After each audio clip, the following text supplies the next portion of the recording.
গরুর হাট তো দ্বীপজল টেন্ডারে প্রথম হয়েছে। প্রথম হওয়ার পরে তার যুদ্ধে তিনি সেকেন্ড হাইয়েস্ট ছিলেন। তিনি একটা রিট পিটিশন ফাইল করেছেন। তো সেই রিট পিটিশনে তিনি অনেক জিনিস সাবমিট করেছেন। আমরা সবগুলো জিনিস উচ্চ আদালতের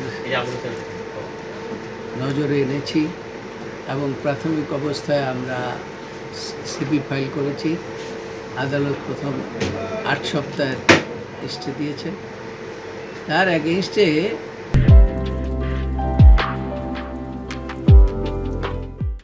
আবার ওই সেকেন্ড হাইয়েস্ট বিডার যিনি তিনি আবার ভ্যাকেটের দরখাস্ত দিয়েছিলেন।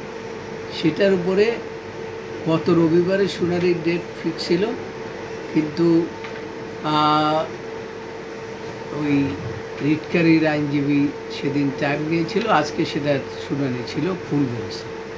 ফুল বেঞ্চ শুনেছে, শুনে বলছে যে এই আদেশ বহাল থাকবে, যে আদেশ চেম্বার জাজ দিয়েছে, এবং এই বিষয়টির উপরে শুনানির জন্য একটি বেঞ্চকে নির্ধারণ করে দিয়েছে যে রিট পিটিশনটি সেই বেঞ্চে শুনানি। সেটা কি 8 সপ্তাহ পর? না, এটা 8 সপ্তাহ পর না, এটা আদেশ যাওয়ার পরে 1 সপ্তাহের মধ্যে ফিক্স করবে।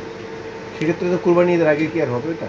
এটা তো কোরবানির আগে হবে কি না হবে সেটা আমি বলতে পারি না, সেটা আদালত বলতে পারে। তাহলে আপাতত গাবতলীর হাটের বিষয়ে দেশের সর্বোচ্চ আদালতের আদেশ হলো 8 সপ্তাহের জন্য স্থগিত থাকা। তাহলে কার অধীনে থাকবে এটা? হাট তো অলরেডি এবং work order in the meantime হয়ে গিয়েছে দ্বীপজলের পক্ষে, এবং এগ্রিমেন্টও হয়ে গিয়েছে। তিনি সমস্ত টাকাও পেমেন্ট করে দিয়েছেন।